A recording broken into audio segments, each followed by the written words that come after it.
Thank you. Wow, that's a warm welcome. I will cop to it's actually been more than 20 years, and that was a very sober moment when I realized I've been doing email marketing for 20 years.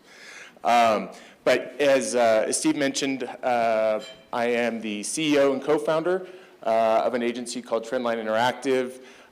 We're full-service email and servicing ancillary channels and technologies. Currently have offices throughout North America, East Coast to West Coast, up in Canada, and about 200 full-time members who are just focused on helping our clients optimize this channel. So it's a fun challenge and a wonderful topic. I'm going to allow my esteemed panelists to introduce themselves, and I'm going to ask them to do so with an initial question. So who you are, where you're from, and why are you up here? What are you doing in the personalization space? So, hi guys. My name is Tom Dinneny. I've been with Madison Square Garden for about 5 years now. My role has shifted quite a bit, but I'd say for the past 2 years, one of our big priorities has been doing whatever we can to sort of enrich our emails to better support the overall event experience.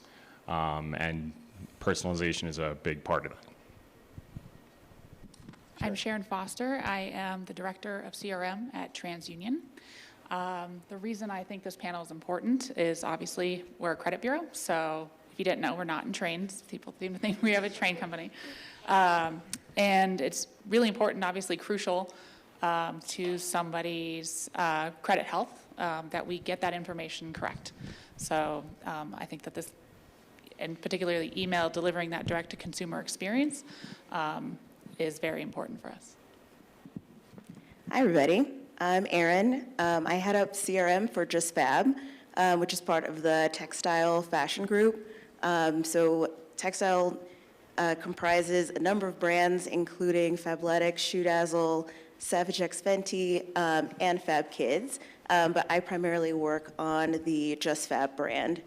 And so personalization is something that is super important to us at JustFab. It's something that our business is really based on, and we try to have aspects of that in everything that we do. So even from your initial sign up on JustFab, you're asked to take a style quiz where we collect a lot of personalized personal information about you, including your shoe size and your preferences, and we try to simulate a customized boutique shopping experience. So our goal is to have that one-to-one customer experience for all of our members, and it's something that we are constantly striving and trying to improve upon. Wonderful, thank you. So one of the title of this this panel indicates, right, we want to talk about the strategy behind email. And often, I think within organizations, email gets sort of a tactical, placed in a tactical silo of blocking and tackling and data and that sort of thing. Talk a little bit about each of your stories in terms of the work you're doing at your organizations today and how it's gone from, how email is now evolved into really a strategic channel in some of the initiatives that you're working on. So I'll ask Sharon to jump in first on that. So right now we're tackling the implementation of a new ESP. So personalization was part of that decision to go to switch vendors. So we really needed, to sort of sorry, It's okay. I'm not feeling very well today. To sort of tackle that personalization as a whole. So we decided, when I started, actually my first day 2 years ago, that we would get a new ESP. And so right now we're just at the end of that transition process. Part of that allows us to bring in all that disparate data source that we didn't have access to in the last 2 years. So, as a credit bureau, people expect us to know information about them. They expect us to be able to serve particular ads to them They expect us to be able to, know where they're at in their life and their credit score. So if we deliver the wrong information to them, it could really throw their financial future in perceived ruin at the time. So that's kind of where we're at right now. So talk a little bit about the whole information for good mantra within TransUnion and how you're working on that and ties the rest of the org. Yeah, so information for good is sort of our driving force in our space. As you know, things can go pretty badly in our space. It had a couple years ago for one of the other bureaus. So I really believe in that mantra, and I believe that that information is supposed to be served for proper purposes, and how we do that in email is at the linchpin because we have that direct customer engagement. So, great. Erin, how about you? So you mentioned the survey that happens right when you sign up for JustFab. Where's it going from there? So from there, we try to take elements of, the things that we know about you from the style quiz that you take, from your browsing, from your shopping behavior, and we try to really create that one-to-one experience. I think the area where we do that the best is in email. Over the last year or so, we've done quite a bit of testing, even expanding on, aside from just the style persona that we get from her style quiz answers, we are able to take interest data based on browsing and purchase behavior and really customize our emails for the customer. So one of the examples that I like to use a lot, and if you've ever heard me talk before, I've probably said it, but one of the cooler things that we have done is we have a monthly email dedicated to showing off our new arrivals. But we know that for our customers, they don't always like the same kind of products. So at JustFab, our main category is footwear, but we also sell clothing, bags, and accessories. So we are able to use the data from our ESP. We have interest level data in sale-through that allows us to really show the products that our customer is most interested in. So for example, if you are the kind of customer who's more interested in clothing versus any of the other categories, we can set it up so you will see clothing first in the hero of your email and product recommendations below that.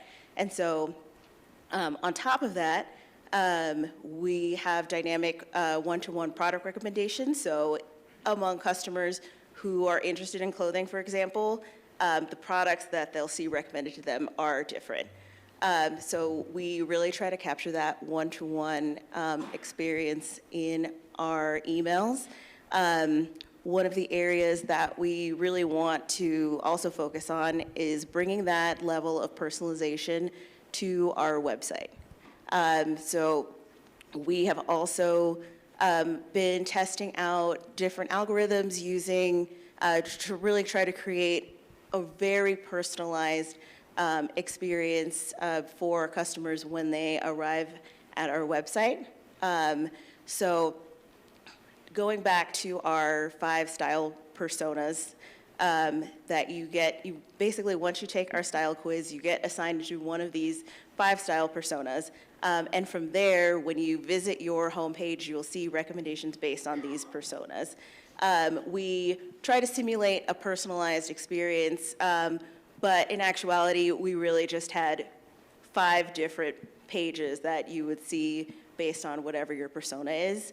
And one of the things that we've done recently on our website to try to get to that same level of personalization that we have in our emails is using a data science algorithm to really show one-to-one product recommendations there. And so we're still kind of in the initial testing phase of that, but we are seeing lifts compared to our control so far. So that's pretty exciting. Great, thanks.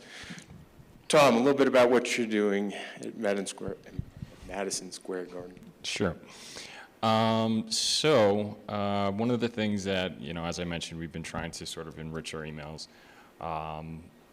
It's been said in several meetings of ours, your recollection of an experience, an event that you went to, can start before you even got there. If you had a rough cab ride, I mean, that's obviously something we don't have control over, but it'll come to mind.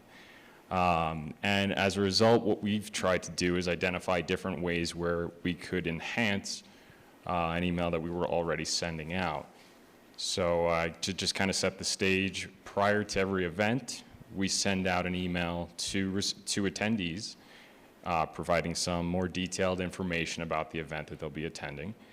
And we've been doing that probably for as long as we've had an email team. I don't know when that started, but this year we actually launched our new automated pre-show, and that was it was a big achievement for us.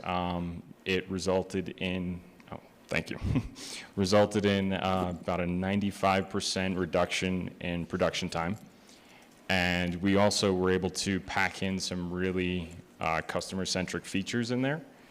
So now we can speak to them and tell them, hey, this is what the weather's going to be like. This is what we have an alert capability where if we learn of construction in a particular avenue that's on the route to the arena, we can kind of expand that and identify it.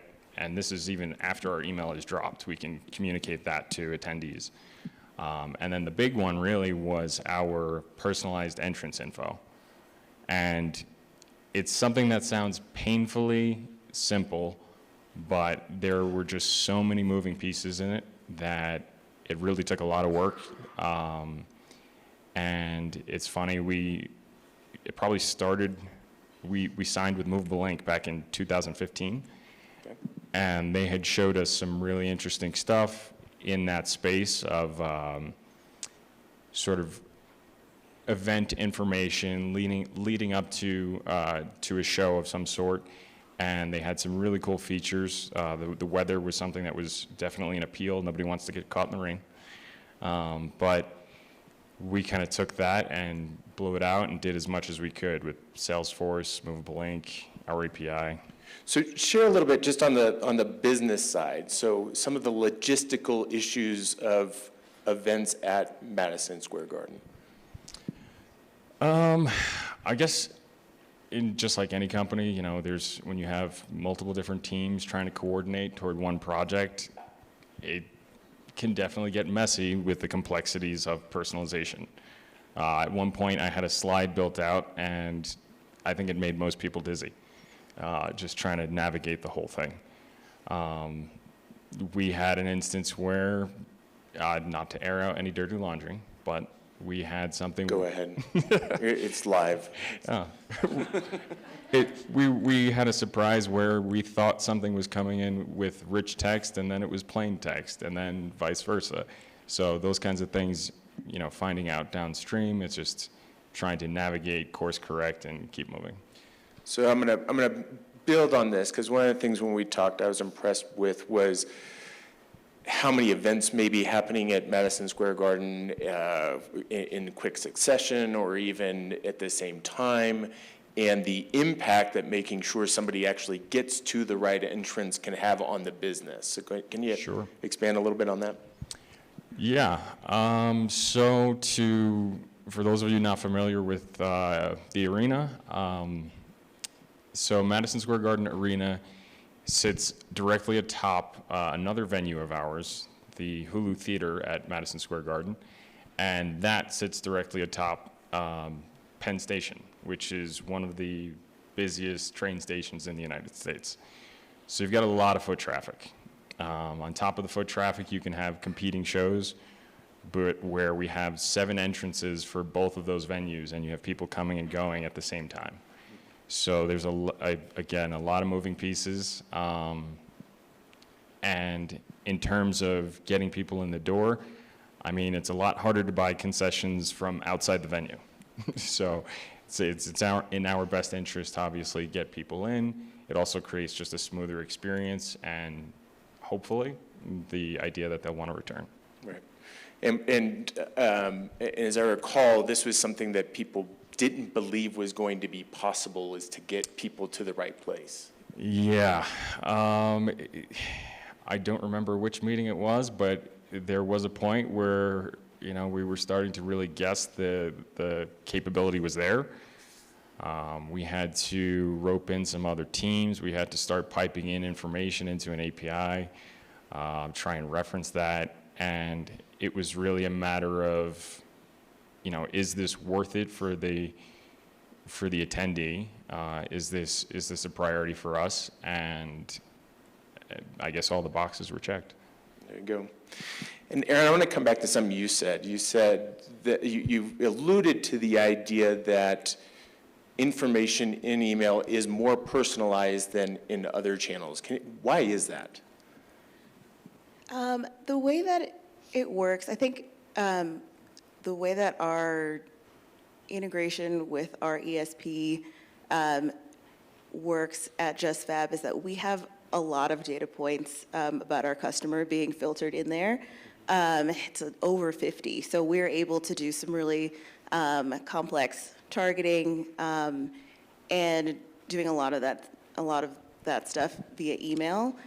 We also have like a really good team in place. We have someone in a position called a CRM technical strategist who can really get into that email code and really create some really cool personalization just in his area. I think where we run into trouble in other channels is that they're not as built in. So we have newer channels that we've been testing into, like browser notifications and SMS. And since those are newer, we don't have like the same amount of data. And then when it comes to our website, we do have a ton of information on the customer. It's just, it can be a lot more challenging to get release code and all of that stuff. So email is definitely like a much more flexible tool where we can kind of like really get in there and find results pretty quickly. And is that a matter of internal dynamics in terms of less people being involved, or what makes it easier to navigate? I think our website was built, so JustFab has been around for 10 years. So our website has also been around for that long. So it's there's a lot of older code, and there's the process to create a release and our testing capabilities are just not as sophisticated as they are in email yet. Really working on getting there, but yeah. Got it. So I'm going to change gears here a little bit. And as you guys are all running different initiatives within your organizations to drive personalization, I know one of the things we like here at the Email Insider Summit is kindred spirits and to learn from some of the mistakes that we've all made in pushing these things through. So I'm going to ask for a little bit of vulnerability here and to give us an idea of what are some of the lessons that each of you have learned in driving personalization throughout your organizations. And I won't point to anybody here, but unless somebody doesn't jump in. I can start. All right. Sure. So one of the learnings about personalization is that we really need to make sure that basically that the juice is worth the squeeze. There's one example of a totally segmented, personalized email program that we tried to create. To give a little background on how JustFab works, it's a flexible membership program, so our customers need to come to the website between the 1st and the 5th to either make a purchase or skip the month, or they'll be charged for a credit that they can use on anything else later. So one of the things we were trying to do is we were trying to drive additional purchases from those who skip the month. So one of the ways that we tried to do that was to build out a personalized program based on the skip reason, the number of credits that you've had. We kind of built out, I think it was like 4 or 5 different email versions that we had to create a life cycle. You can sail through, it's a life cycle optimizer, but it's kind of like a customer journey flow with several email variations in it. So they kind of took a lot of work from the team. It took a while for to get all the creative done. It was a pretty big effort that we actually ended up testing a couple times.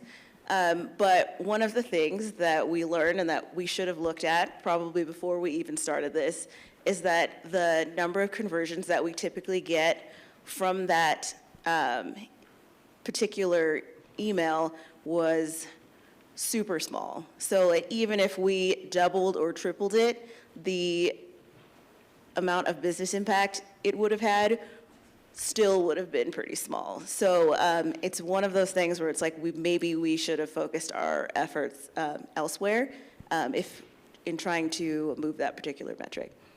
So really a matter of just there's a good reason why people are putting things on pause, and it's sort of wishful thinking to think we're going to somehow change that behavior. Yeah, I think there was a little bit of that. We actually there were other things that we've tested into for that segment that actually was more effective. So one of the things that we did was we did a bounce back offer basically for anyone who skipped the month, but we put it on site and we put it in email. It was kind of like across multiple channels versus just sticking solely to the email, and it was actually a much simpler execution.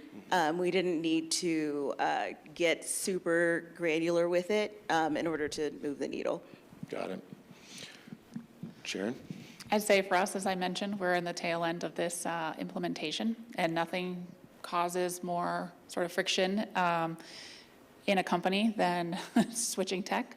So it really causes us to take a look at sort of all the infrastructure we had, all the legacy ways we did things, and and changing people's minds. I think Tom mentioned, you got to gather a quorum of folks that all need to agree and all need to align. And even when you have that alignment, doesn't mean it's still going to go your way.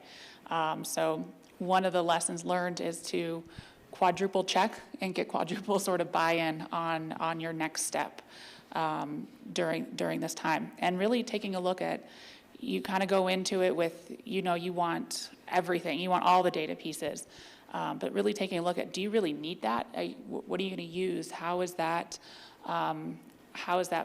metric or that data piece really going to change your program for today and for 10 years from now? Because I think that's a lot of companies sort of fail to look at is what's, they're looking for right now and what's that initial payoff, but really what's going to change things down the line for the better. So when you say double, triple, quadruple check, can you give us an example of somewhere that bit you? Yeah, so, we did a very extensive, lengthy RFP process. Actually, it started here 2 years ago at EIS, where I was talking to lots of vendors. And I had done this before, and I, pulled out my old RFP and, really got to it.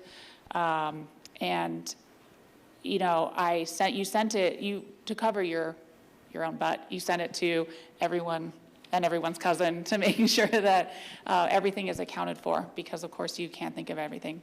And so, I think there is where I kind of learned my lesson is, I think had too many people to actually give opinions on the subject, when it really should have just been maybe a dozen or so versus 3. I think it was 3. The list was ridiculous. It looked like a email blast. So I thought the more cooks you had, the better the outcome.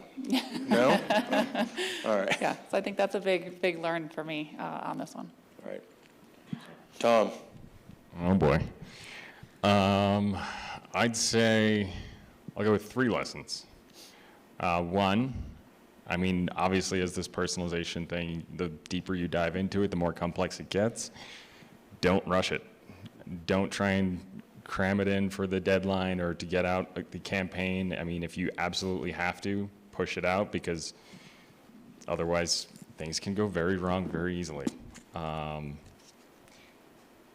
Number 2, don't hard code your proofs. Yeah. It might make it easier to get the proof out and share it with everybody, but yeah, doesn't work out well. And Do you care to share anything more? Well,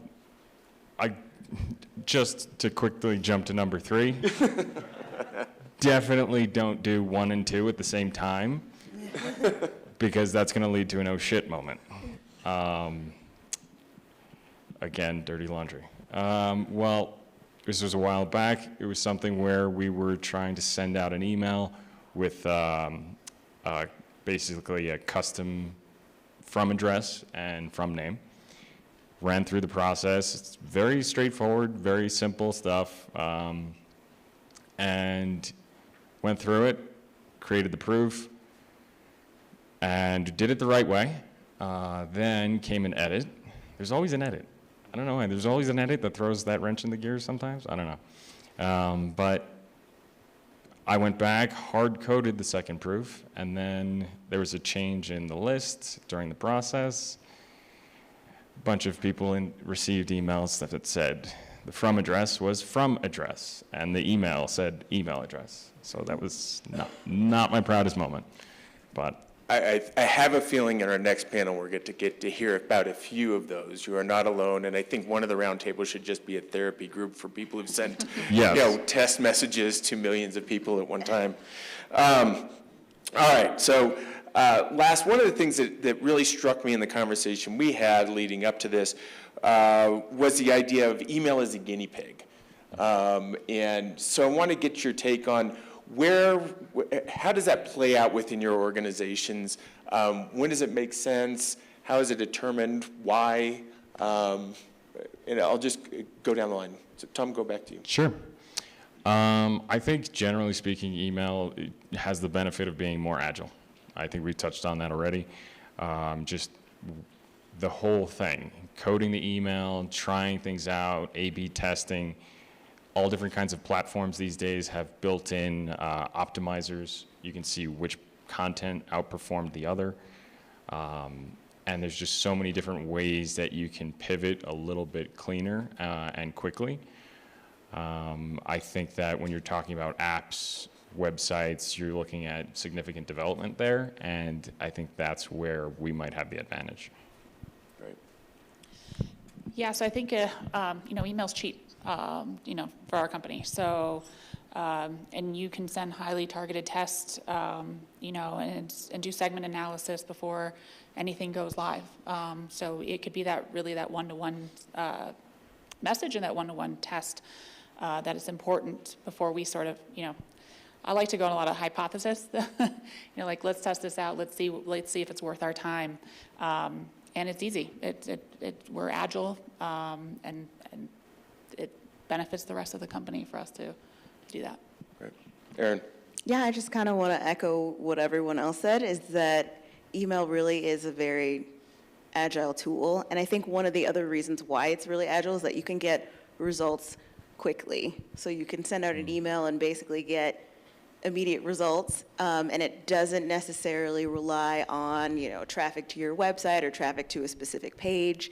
So it's a lot easier in that sense. One example of how we kind of use email as a guinea pig at JustFab is that we wanted to test if we included scarcity messaging in our abandoned cart emails. So basically, like if you get an email and there's only 5 left, we would say, there's only 5 left, you should check this out now.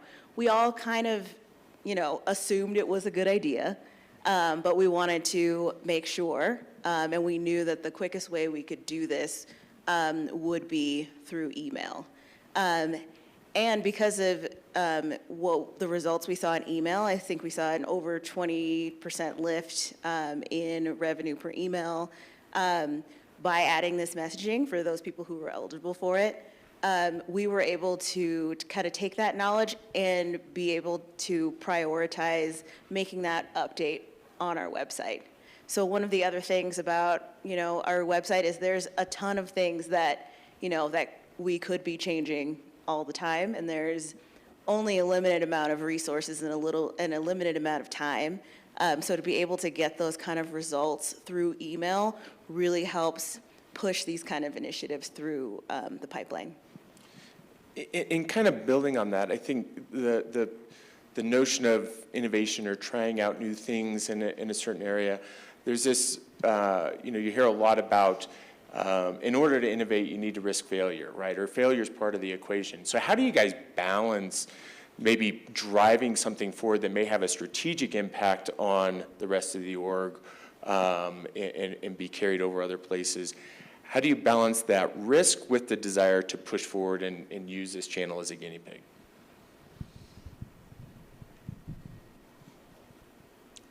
It's hard. I think they do go hand in hand. I don't think you can push things forward or innovate without that risk involved. I think that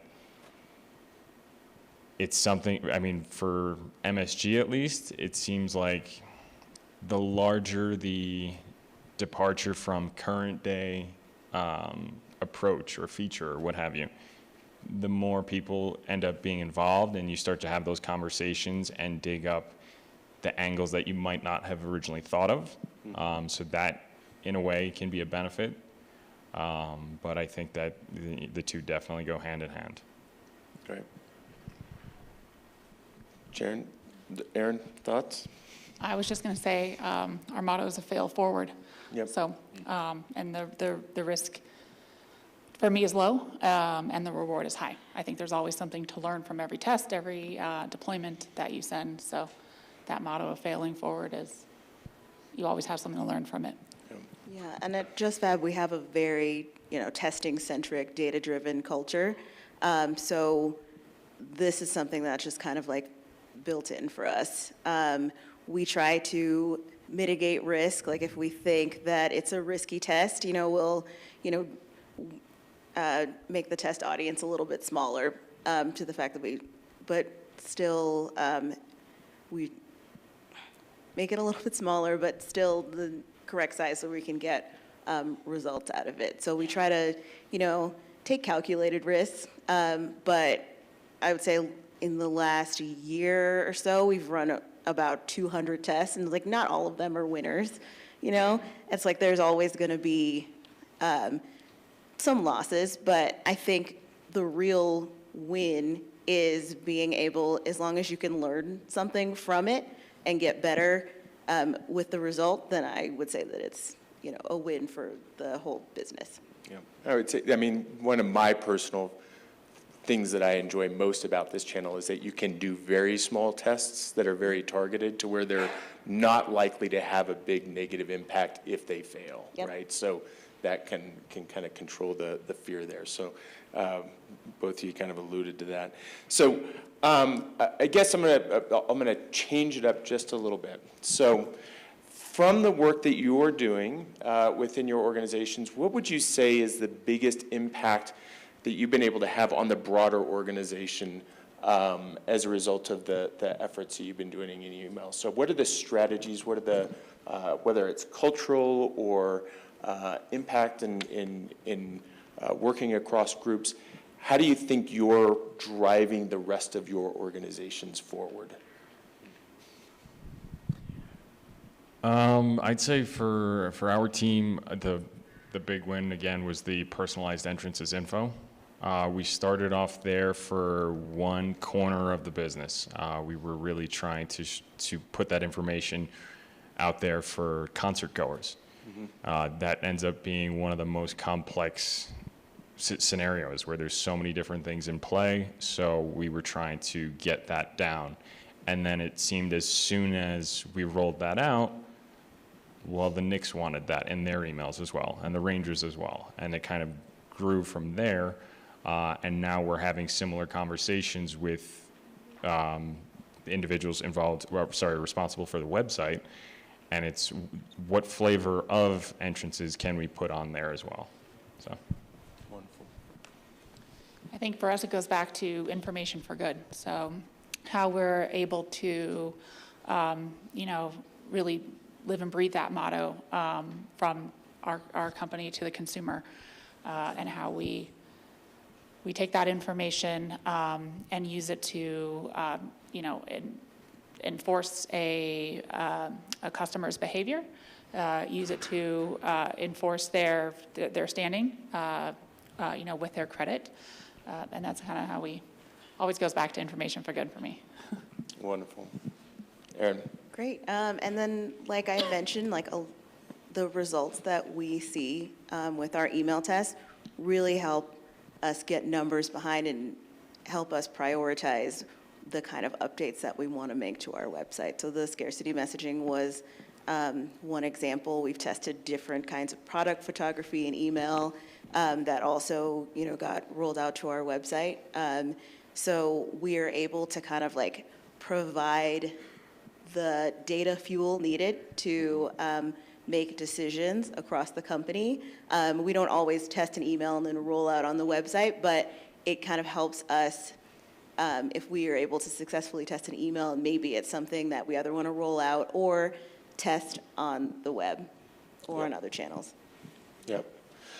Yeah, I know one of my favorite stories kind of over time is looking at testing of brand messaging or 30-second TV spots to just a couple thousand people that can help drive the overall messaging direction for brands, right? So it's, not this little tactical channel. It's, hey, this is a real strategic advantage if you use it well and leverage it. So, Steve, Yeah, we can go to questions. All right, go for it. Questions of our panel, or Morgan. Yeah. Mike Madison, Vail Resorts. Sharon, I really liked your comment about everything's low risk and high reward. So I'd like to know, how did you convince all your stakeholders that was the case? Because all of our testing seems to be very high risk in everyone's mind. So. Yeah, so I don't bite off more than I can chew, right? And I kind of take that up the flagpole all the time. And so I try to, there's always top to bottom where everyone's like, oh, your CEOs and everybody's trying to get guys, just send it all out. It's great. Just email it. No one will care. And I was like, can we start? Oh God, can we start a little bit smaller here? So I kind of take that same approach back up, where everything is, we can test it. And so I think that repetition, that monotonous sort of tone of let's just test, has really shifted our sort of cultural perspective on just, throwing, 10 million emails out, to launch something because they think it's great. So I kind of run that strategy both ways for my team and my exec team. Does that make sense? Over here.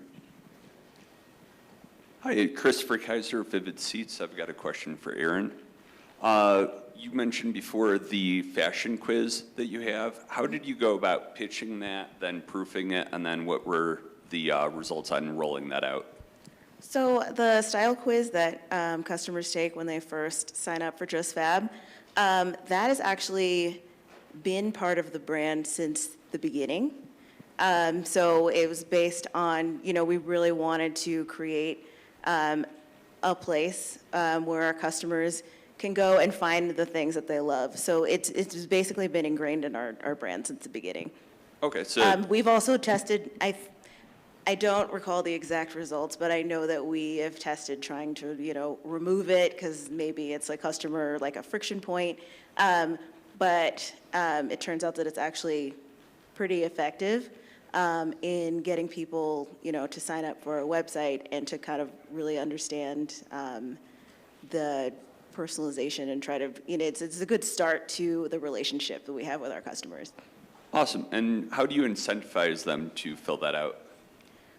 So we have, for our membership, there's an intro offer. So it changes periodically. But right now, it's $10 for your first pair of shoes. So it's a pretty compelling offer that gets people in the door.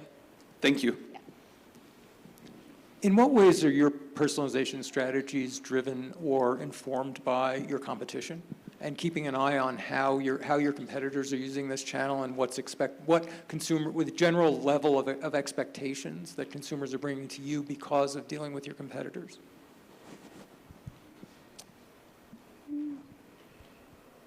That's a good question. I think we generally try to, I think in general, it's less about the competitors and more about trying to do the best possible thing for our customers with the information that we have. We see like across the competitive landscape that, a lot of, people are using personalized recommendations, and it does, when we are looking across other websites and looking at their experiences, there are a lot of things that are definitely on our wish list. But I think like our key motivation really stems from is like how do we give our customers the best possible experience?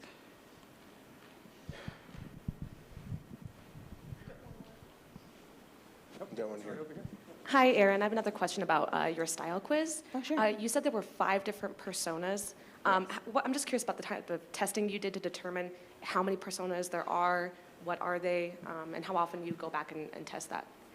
I don't think we've gone back and tested that for quite a while. I think that we still have the same 5 personas that we started with at the beginning. I think the next step in the evolution is, like I mentioned, is like really creating the actual one-to-one experience. And then from there, we're gonna have to figure out, what are the next steps with these personas? Are we gonna keep them, or are we just gonna, really just lean into the one-to-one personalization instead?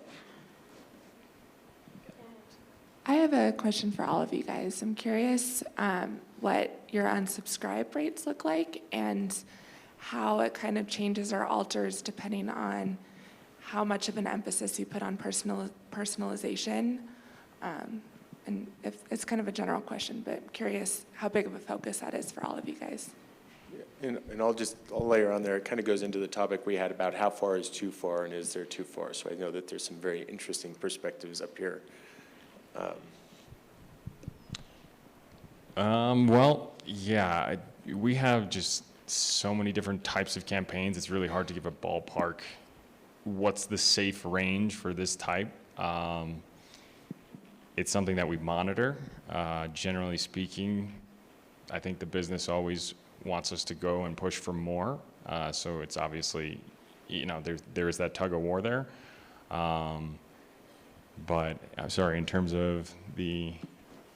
Well, I think the question is if you're more personalization or less personalization, does that have a direct impact on like unsubscribes and that sort of thing, right? I can't say that we've really measured to track that correlation there, but if you were to ask me, I mean, I would definitely think that if you feel like you're being spoken to directly, I mean, I don't know about any of you guys, but I received a few Black Friday emails that said, "Hi, first name." So that was a quick unsub for me. I think for us, I also haven't measured that specifically.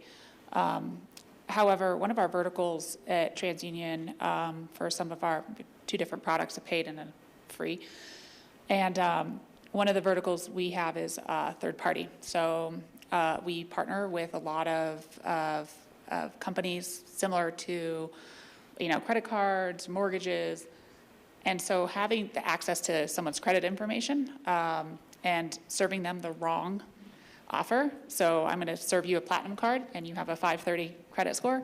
It's not going to go over very well with somebody. So, or same for a mortgage and maybe they just lost their house. So those things take into that takes into account the personalization we do. So we have to be very careful also. We're highly regulated, so we're not sending anybody's credit information through email. So we got to infer those things very carefully and make those suggestions for a mortgage or a car loan. Also with that personalization, but I don't say, hey, Morgan, you need a car because your beater is going to die, I may know that, but I'm not going to tell you that. I don't need any more cars.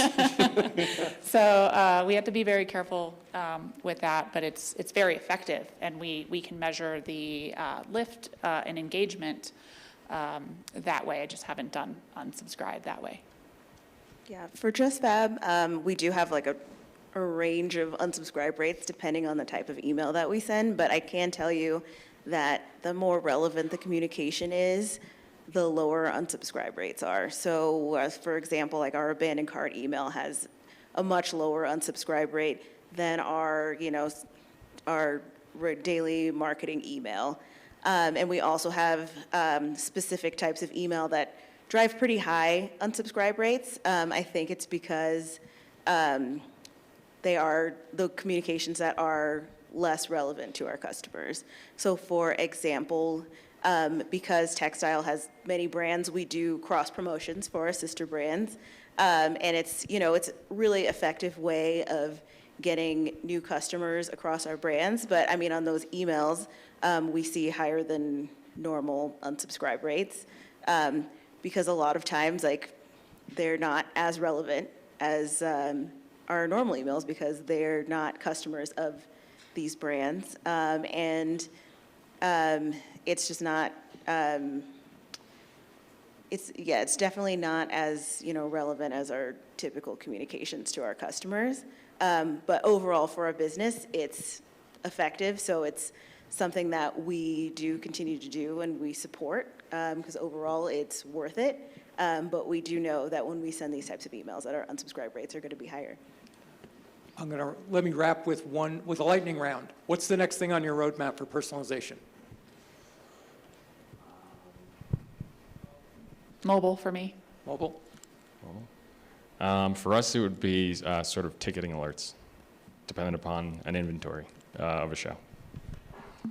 For us, I would like to see personalization across all channels. So we have multiple different channels. So I mentioned we have browser notifications, SMS. We just launched our mobile app, but we don't have all of the data from all of the areas carrying through to all of them. So all of these systems don't all talk to each other right now. So where I want to get is to a place where we have a more seamless integration of these kind of communications. Well, that should be easy. Yeah, so easy. Morgan, panel, thank you very much. Thank you.